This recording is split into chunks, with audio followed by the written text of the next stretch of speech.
सबसे पहले तो चाइनीज़ फ्यूचर्स जो कि अल्लाह अल्लाह करके स्टेबल होना शुरू हो गए हैं और लास्ट वीक के अंदर कुछ पॉजिटिव साइंस नज़र आ रहे थे।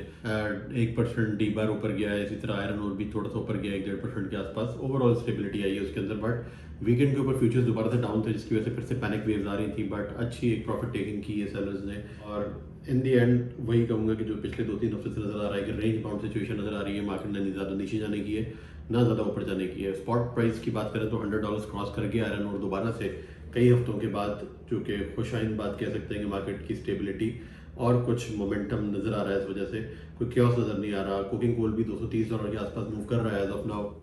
HRC और बिलेट्स की प्राइसेस के अंदर भी स्टेबिलिटी नज़र आई है पिछले दिनों के अंदर। अगर हम बात करें HRC के डोमेस्टिक मार्केट की चाइना के अंदर, तो वो भी थोड़ी सी स्टेबिलिटी की तरफ जाना शुरू हो गई है। हाँ, सीज़न जो है वो थोड़ा स्लो है, बट प्रोडक्शन भी कट डाउन है। अगर पिछले महीने से कंपैरिजन करें क्रूड स्टील चाइना के प्रोडक्शन के, तो 1% की कमी लेकर आए हैं, जो कि फिनिश प्रोडक्ट के लिए अच्छी साबित हो सकती है, जबकि रॉ मटेरियल्स के लिए ऑब्वियसली वो एक नेगेटिव न्यूज़ है। अगर हम ताइवान, वियतनाम, जापान की बात करें तो वहाँ पर अभी भी फ़िलहाल स्लो एक मार्केट नज़र आ रही है। और उस स्लो मार्केट के अंदर अगर आप बेसिकली वियतनाम का देखें तो वहाँ पर सिचुएशन जो सेल्स है वो अभी भी स्लो है काफ़ी हद तक। ताइवान की बात करें तो तकरीबन 6 हफ्ते हो चुके हैं कि मार्केट उनकी नेगेटिव जोन के अंदर ही है, यानी कि हर हफ्ते नेगेटिव साइड पे मूव करती चली जाती है, जिसकी वजह से एक पैनिक वहाँ पर मौजूद है। मेजर वजह रीबार की स्लो सेल्स है। टर्की के अंदर भी सिचुएशन सॉफ्टनेस की तरफ ही है, बहुत ज़्यादा कार्गोज ही बुक नहीं हो रहे कि मार्केट का सेंटिमेंट और एक जो है वो डायरेक्शन पकड़ सके मार्केट।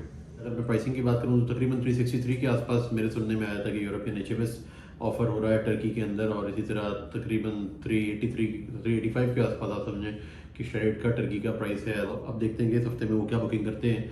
आहिस्ता आहिस्ता ये बात याद रखने वाली है कि टर्किश कस्टमर्स पे भी प्रेशर बढ़ रहा है, जितनी वो गैप देते जा रहे हैं इतना ज़्यादा उनके पास इन्वेंट्रीज नहीं थी। हाँ, फिनिश प्रोडक्ट्स जो है वो सेल्स स्लो है अभी भी। इस वक्त अगर आप रीबार्स की प्राइस देखें तो 560 के लगभग FOB है, जो कि मैं अगर कंपैरिजन एक महीने का करूं तो तकरीबन 25 से 30 डॉलर नीचे आई है। इसी तरह स्क्रैप भी प्राइस नीचे आई है। बिलेट्स भी इसी वजह से फिनिश सेल्स ना होने की वजह से बिलेट्स की भी प्राइसेस वहाँ पे वीक हैं।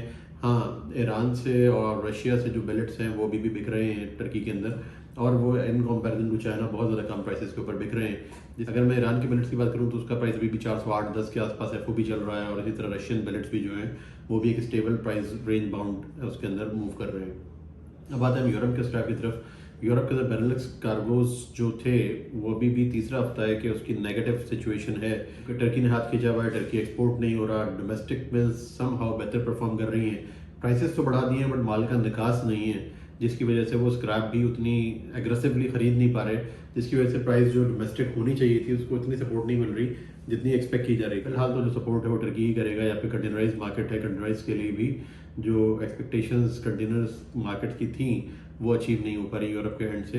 पाकिस्तान खातिर ख्वाह एक चेंज आया पाकिस्तान की डिमांड के अंदर, जिसकी वजह से अब वहाँ पर थोड़ा सा रिलीफ होगा। जो कंटेनर्स लोड करते हैं उनको पैसे थोड़े से बेहतर मिलेंगे। अगर हम US की बात करें तो वहाँ पर ओवरऑल मार्केट वही पॉलिटिक्स ही चल रहे हैं मार्केट के अंदर। स्क्रैप के हवाले से प्राइसेस वहाँ पर तकरीबन $10 के आसपास कम भी हुए हैं।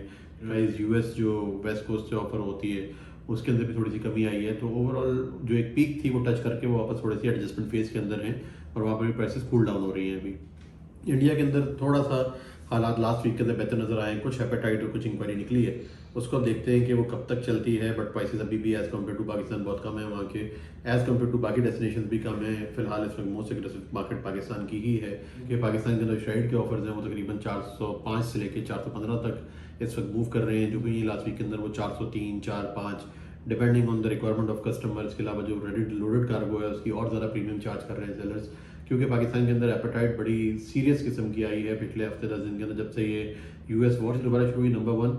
और उसको टॉपअप जो किया है वो बेसिकली जो टैक्सेशन के चेंजेस आ रहे हैं, जो बिजली के बिलों के अंदर अभी यूनिट के ऊपर आपको टैक्स वहाँ पे चार्ज किया जाएगा, और उसके लिए आपको इंपोर्ट की GD चाहिए होगी, उसको जो है वो ऑफसेट करने के लिए अपनी कॉस्ट को प्रॉपर सही उसमें लेके आने के लिए। उसकी वजह से एक अचानक से डिमांड निकल आई है, जो पुराने कस्टमर थे जो इंपोर्ट पे नहीं थे वो भी वापस मार्केट में आ गए हैं, जिसकी वजह से नंबर ऑफ कस्टमर्स बहुत ज़्यादा बढ़ गए हैं। नंबर ऑफ इंक्वायरी बहुत ज़्यादा, चाहे वॉल्यूम बहुत बड़ा हो या ना हो, बट छोटे छोटे कस्टमर्स का भी अगर हम देखें और छोटी जिनकी डिमांड है उनको भी अगर कलेक्टिवली देखें तो एक बहुत बड़ा एक चंक जो है वो पाकिस्तान के अंदर अभी इस वक्त शॉर्टफॉल रहा है, और वो रहेगा आगे आने वाले दिनों में, क्योंकि उसको कवर करना बहुत मुश्किल है मिडिल ईस्ट के आउट होते हुए। मेन फोकस इसी बात पे करना होगा कि अगर मिडिल ईस्ट पे आप रिलाई नहीं कर सकते तो फिर ऑल्टरनेट रीजन्स की तरफ आपको जाना पड़ेगा, जिसका लंबा साइकिल है। इस चीज़ का असर ये हुआ कि लोकल मार्केट के अंदर भी फिनिश के प्राइसेस बेसिकली एक तीसरी चीज़ जिसे टॉपअप किया वो फिनिश की प्राइसेस अचानक से शूट अप कर गई, इतनी रीबाउंड करेंगे की हैं कि कुछ फिनिश्ड आइटम्स के जो प्राइसेस हैं वो 10-12 हज़ार रुपये पर टन भी बढ़े हैं। अभी बारिशों का सीज़न है, मानसून शुरू हुआ है, लगातार बारिशें फोरकास्ट हैं। देखते हैं कि क्या चीज़ जो है वो ज़्यादा इम्पैक्ट करेगी मार्केट को, आया प्राइसेस ऊपर जाएंगी यहाँ से, या बारिशें और सीज़न और स्लो डाउन की वजह से थोड़ी सी डिप्रेस रहेंगी। ये वक्त ही बताएगा, मैं आपको साथ साथ अपडेट्स देता रहूँगा। अभी तक के लिए इतना था, थैंक यू वेरी मच।